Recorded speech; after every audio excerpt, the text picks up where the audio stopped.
Did you know that low-income families are 5 times more likely to be audited than anyone else?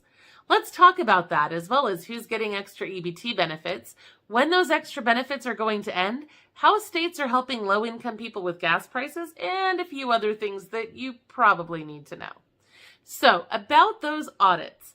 Syracuse University's Track IRS found that 13 out of every 1,000 low-income earners who made less than $25,000 get audited, compared to an average of just 2.6 out of every 1,000 for everyone else.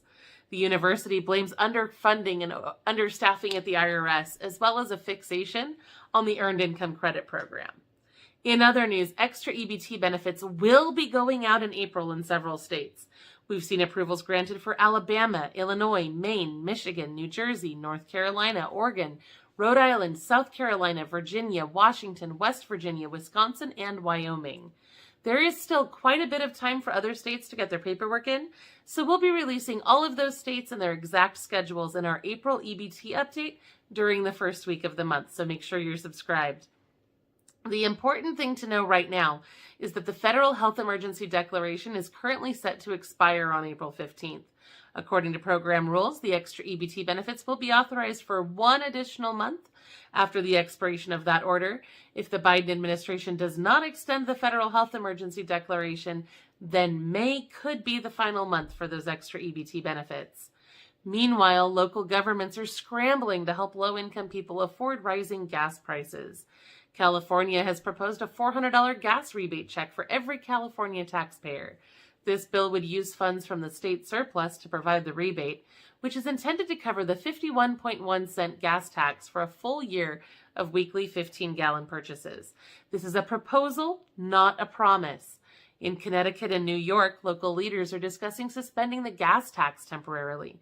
Governors from many states, including Michigan, Colorado, Wisconsin, Minnesota, New Mexico, and Pennsylvania, have asked Congress to suspend the 18.4 cents per gallon gas tax until at least the end of the year. But again, those are all proposals, not promises. If you earn less than 150% of the federal poverty level, that's about $20,000 for an individual or $40,000 for a family of 4, then you may be able to enroll in a low-cost health plan through the Affordable Care Act. Through the rest of this year, eligible people can select plans with no premiums or premiums that cost just a few dollars. Those plans are available on healthcare.gov.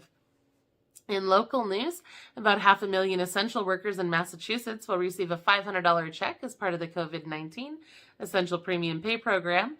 To be eligible, you must be a low-income Massachusetts resident who earned at least $12,750 in 2020. Starting on Thursday, New Mexico families can use their EBT benefits to shop online from Albertsons. So that's exciting. But in Arizona, the Department of Economic Security is warning that they have seen a significant increase in EBT card skimming. So please watch our other video on EBT card scams so you know how to keep your benefits safe, since lost or stolen benefits will not be replaced. We went over how to spot skimmers in that video. You really should check it out. That's it for news. Now let's answer some of your questions. Eterno asked, what happens if you buy a house with Section 8 vouchers and then your employment changes? They specifically asked, would HUD make the whole payment while you're looking for a job?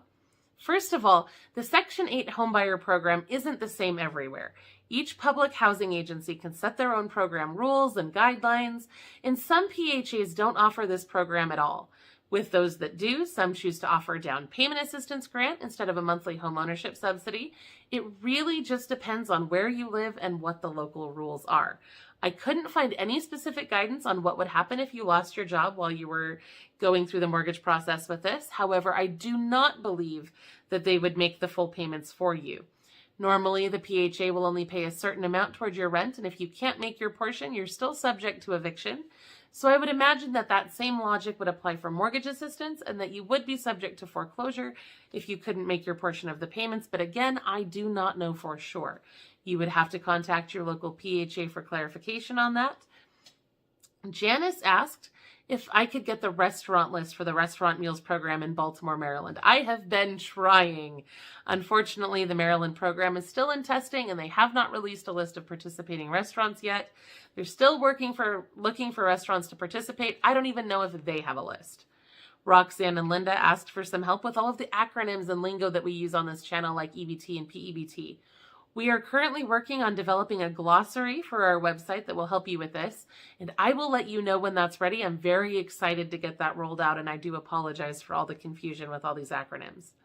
Steve mentioned in our live chat last week that my schedule is always a day early for California when I give the EBT disbursement dates. That's because the reports I read are dispersed by the state. They talk about when the government is going to send those funds. Unfortunately, there's often a day or two of processing time, so you should always count on an extra day or two from what's listed in the government documents, but I can only tell you what I'm being given. We have some really exciting videos coming out over the next few weeks. I'm really excited to show you what's coming up. So if you aren't already subscribed, please subscribe right now so you don't miss any exciting ways to save money and get free stuff.